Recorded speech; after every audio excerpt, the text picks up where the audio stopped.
Ben Bradley, a young man in love with life and the deep powder. He turned into the total ski bum. Skiing was number one. He always took the high road and took the fastest way down again. Until his journey brought him to a sudden dead end. Brutally beaten and stabbed to death. His body discovered in the middle of the Wyoming wilderness, while his murderer remains at large. I always just wanted to spend a few moments to talk with him, because I know he's here right now. And some say the law let his killer go free. So what does the DA do? Nothing. After that point, he says, we're stopping the case, and then that was the end of it. Ben Bradley is a mountain man starting from a very early age. He got really good at the snowboarding. Really good. When you would watch him sort of go down the mountain on this snowboard, what does he look like? Oh, well, he looks like he's in control. Well, as a mother, I freaked out. I'm going to go for it. When he comes of age, 6'5", Ben moves from his California home to Winter Park, Colorado to be closer to the slopes. His life consists of eating, sleeping, and snowboarding, and working odd jobs off-season. Everybody knew who he was. He was just very well liked and very well known. They called him the Gentle Giant. The Gentle Giant.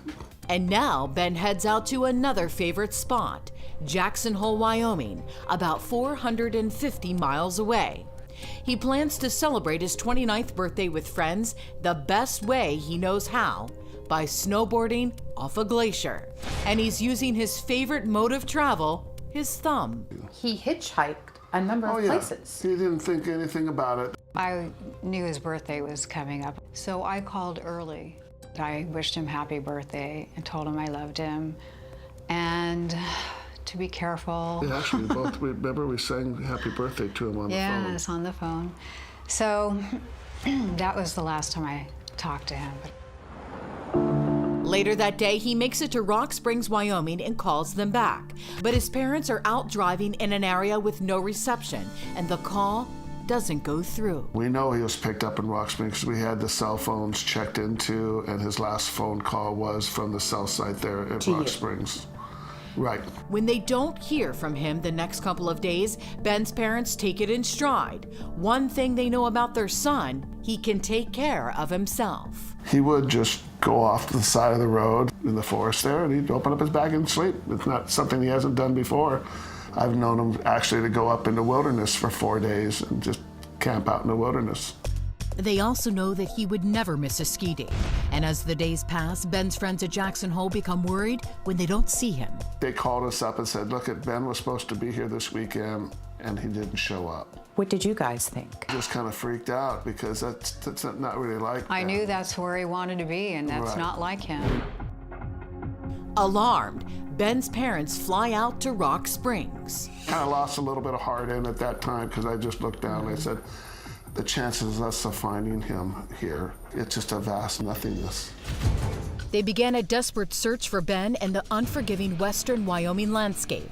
We were just driving up and then he pulled out, road rest, dirt road that looked like it might have been used. Mary was pretty upset.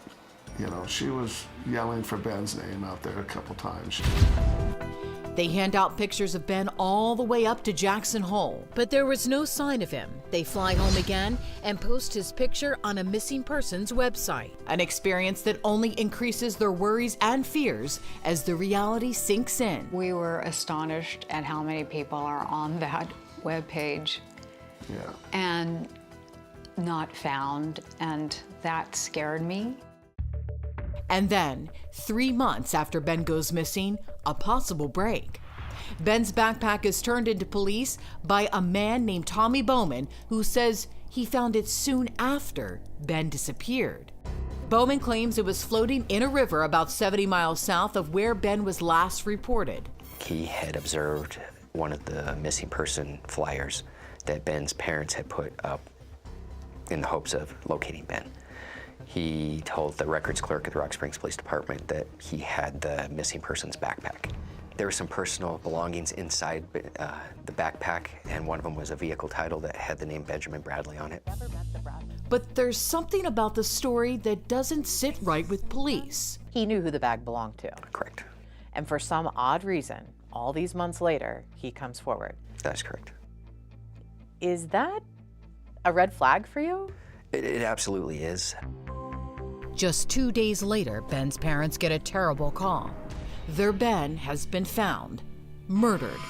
Blunt force trauma to the head and multiple stab wounds. His body dumped at a remote site in central Wyoming in the shadow of a foreboding natural landmark called Boar's Tusk, about 30 miles, mostly dirt road, north of Rock Springs. There was a couple that were out by Boar's Tusk looking for Indian artifacts, and they just saw something off to the side of the dirt road, and I guess their child saw it. And so they stopped the car, walked over there, and came upon Ben, found Ben. He wasn't buried, he was just left out. Mary, let me ask you, when you heard Ben had been found and he was outside for all that time, I was always hoping, and then I found out he was gone, and that was hard. It was very hard. They didn't tell us what his body was like until much, much later. We never and I'm witnessed glad I didn't know, because I couldn't have handled it. We've never seen any pictures of Ben after the fact, even though they have plenty of them. I'm not interested in seeing any of them. On his body, cops find Ben's ID and cell phone, along with several $100s. Police are puzzled. and so at this point, are you ruling out robbery as a motive? We haven't ruled anything out even to this point as far as what a motive would be. Where's Ben's snowboard? We have never located that. His snowboard was taken. Correct. His family and friends are left in shock and sorrow, unable to comprehend who could possibly do this to their son. We miss You him. always miss him. And it's a hard thing for any family to lose a loved one. I miss him. Yeah. I miss not being able to talk to him. It's hard. He was such a sweetheart. He was a good kid. And it's just a lot of fun. But they will wait a very long time for any answers. We were on the phone a lot with the detectives. The story ran for a long time, and they were finding all kinds of They information. did. After the shocking discovery of Ben Bradley's remains at Boar's Tusk, there's no doubt about how he was killed. But there are still no clues as to who did it and why. Do you believe he was murdered at Boar's Tusk or murdered somewhere else? We really don't know for sure. And Tommy Bowman's story about finding Ben's backpack is a suspicious lead that only goes so far. Do you feel that maybe he has more information than what he's letting on? Absolutely, he does. Police give Bowman a polygraph test.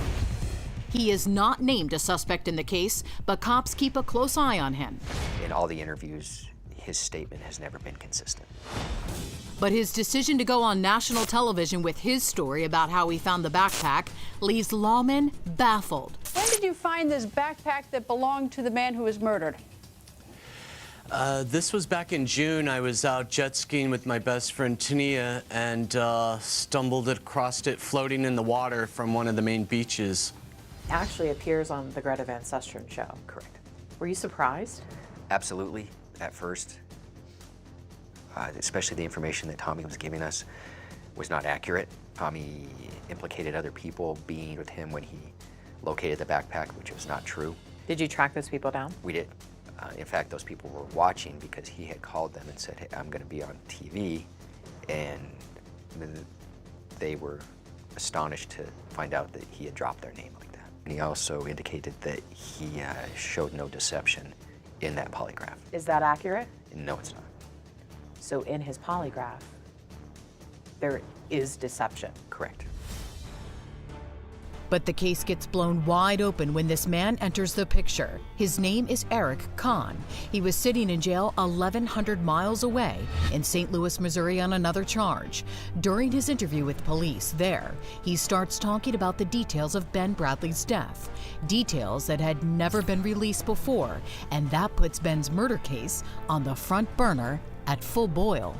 He was here in our community within the time frame of Ben's disappearance. And he's giving you some pretty detailed information. He is. He implicated himself in Ben Bradley's death.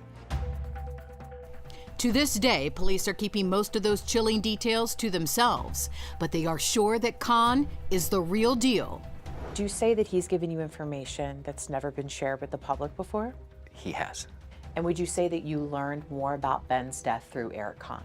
We did, with Eric Kahn's statement and the evidence that we did have, it corroborated his story. Khan also reportedly told federal agents in a separate interview that he and 2 other unnamed males attacked Ben after spending hours partying, and that one man hit him with an axe handle before the second man stabbed him. Khan is arrested shortly after and charged with first-degree murder in the killing of Ben Bradley. And what's more, his testimony links him to Tommy Bowman, the guy who says he found the backpack while jet skiing on the river. What was he charged with? Accessory after the fact of homicide. Absolutely was. Probably one of the best days as a detective that I had, and we're gonna have an end finally for the Bradleys. But there's more to come. Detectives pull the thread and more persons of interest come spilling out. Like these 2 local men about town, Tracy Warren and Chris Dove. There's been several people that have come forward and implicated Tracy Warren with the homicide and have put Tracy Warren with Ben Bradley prior to his death. Chris Dove was a roommate of Tracy Warren's, also an acquaintance of Tommy Bowman, and there was a circle of people that were more than likely active in criminal events in that area. Warren and Dove have not been charged in the murder, but it looks like the law has been dealt a pretty good hand in cracking this case. And then, only days before the trial, Eric Khan throws a monkey wrench into the case that brings the wheels of justice to a screeching halt. He now says he has an alibi. The trial is approaching. The Bradleys are set to come here. Everyone's on board. And the case crumbles. Correct. What happens? Eric Khan had told his defense attorney that he was actually in custody on June 2nd in Los Angeles, California. That's pretty much the date cops have pinpointed as Ben's disappearance, but Khan claims there is no way he was even in Wyoming at that time. Is that accurate? It is. We went back and looked at the records of the jail and probation and parole in Los Angeles County, and that is correct. Ken and Mary Bradley are skeptical. Ben's remains were found months after his disappearance. The exact time and date of his murder remains unknown. They believe Khan had time to do the murder and be in Los Angeles, give or take a few days. We don't know if Ben is killed on a Thursday, No. on a Friday, No. on a Saturday, on a Sunday, on a Could Monday. even be Monday or Tuesday. He could have been held. Incredibly, the district attorney cancels the court date, and everyone suspected is kicked free and charges are dropped against Eric Khan and Tommy Bowman. It is a crushing blow to investigators and family that still hurts today. He says, we're stopping the case, and we're going to look a little bit further into it, and then that was the end of it. The rug had been pulled out from underneath us. We understand that there's rules we have to play by. We have to do things procedurally correct. But we also understand that everything that we have is on our side, and there will be a conclusion. Cops say they are building evidence in this case. And all 4 men, Khan, Bowman, Warren, and Dove, remain persons of interest in Ben's murder. Would it be safe to say that you're keeping a close eye on all those involved in this case? We know where everybody is, yes. Police say Khan, Warren, and Dove are currently in custody on separate, unrelated charges. We've reached out to Bowman with no response. But police say the men have plenty of family and friends in the Rock Springs area, and someone might have the answers they need to solve this murder once and for all. This case is not going to die. If you had something to do with it, your name keeps coming up, and we will be at your door, and we will keep knocking until there is a conclusion. Police are keeping a close watch on their 4 persons of interest in the murder of Ben Bradley, and they are still determined to put the case before a judge after failing to get their day in court. It's been a long haul. And you're not giving up? Absolutely not. Made a promise to the Bradleys that we wouldn't, and we're not going to. Do you believe one day, as sure as you're sitting here? Why is this emotional for you? Talking to Ken Bradley all these years, knowing that his mom had such a difficult time, knowing how close we are, it wears on you emotionally. But there's still a lot of digging to do. And there's one piece of crucial evidence still out there that they would love to get their hands on.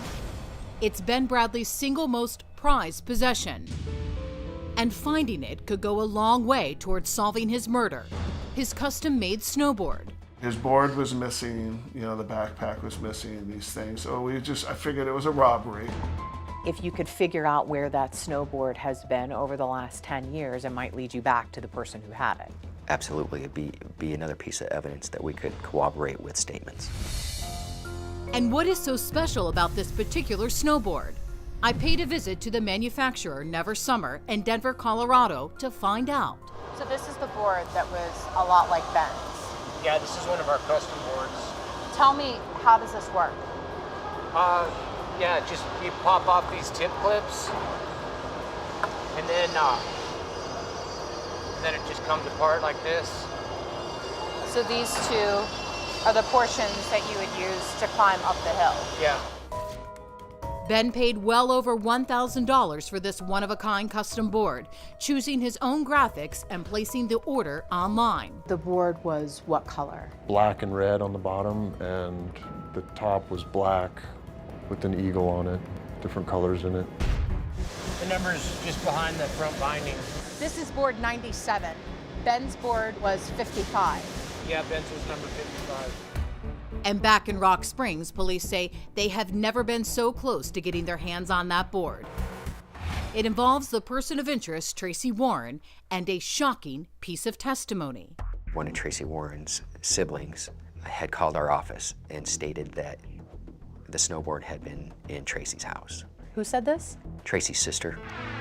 I went to Tracy's sister's house to see if I could get some answers. Hi, it's Michelle Sagona from Crime Watch Daily. Are you home? We're trying to get answers in the Ben Bradley murder investigation. Can you help? Do you know anything about the snowboard? Obviously her vehicles are here and she's home, but she's not gonna come to the door. And police say Tracy's parents also told them they saw the snowboard in Tracy's living room. I tried them at home too. Hello? Hello, is anyone here? That was Tracy's mom. She's refusing to speak to us. So, do you believe Ben Bradley and Tracy Warren's paths crossed? Absolutely. And then I found Tabitha, a soft-spoken young woman who does not want to give her last name or show her face on camera.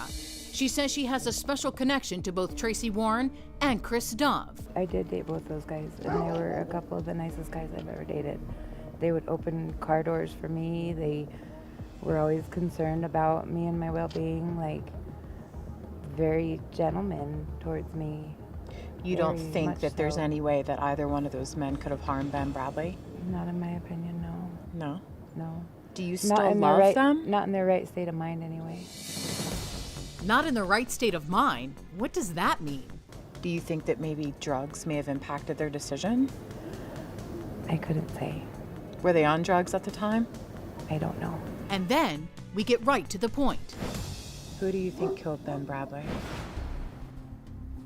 I don't want to say that on record, you know? I mean, I didn't even really know the guy, but I don't think it's appropriate for me to Can you please say just it tell on me your the name? cameras and What crap. if I turn the camera off? I've already told the cops who I think it was. Who do you think? What is his name? I'm not going to say it on camera. It's all more grist for the mill in what has become a massive murder investigation over the years. It's not solved. We still need leads. A lot of these people have changed. And today, Ben's parents returned to Rock Springs for the first time in 10 years to meet with the dedicated cops who are trying to solve their son's murder. Hey, man. Good to meet you. Good to finally meet Oh, you. man, I've been talking to you for years now, man. It has been a long You time. too. A lot has happened since they were here in the days following Ben's disappearance, and police expect a lot more will be happening down the road. Was there any more? You had mentioned there was some other forensics that were There are still that are out that we haven't probably been. won't talk about them right now, but Yeah, cool. there are. we can give you updates on that. And then the hardest part for these grieving parents, something they have thought about and put off for a very long time until they were ready. A lot has happened in 10 years. A lonely ride out to the middle of the desert north of Rock Springs on their first ever visit to the spot where their beloved son was found murdered at Boar's Tusk. What gave you the strength to be able to make this trip now? I've always wanted to come out here and see where he was last. And I'm glad I did. I just don't understand why they would leave him on top of the ground out here. We're just lucky that happened rather than being buried. If he was buried, we probably would never have gotten anywhere. I'm with glad this, they we'd be did. another unsolved murder with no clue or no starting point. Right there where the green flag Is where Ben was found? Correct. And finally, the time has come to leave a parting token of their own in this wilderness. They don't know when or if they will ever return to this place, but Mary and Ken erect a cross above the spot where Ben was found. And there it will stay in his memory and in their hearts, and in hopes that justice will soon prevail. I always just wanted to spend a few moments to talk with him, because I know he's here right now. Are you glad you came? Yeah, too.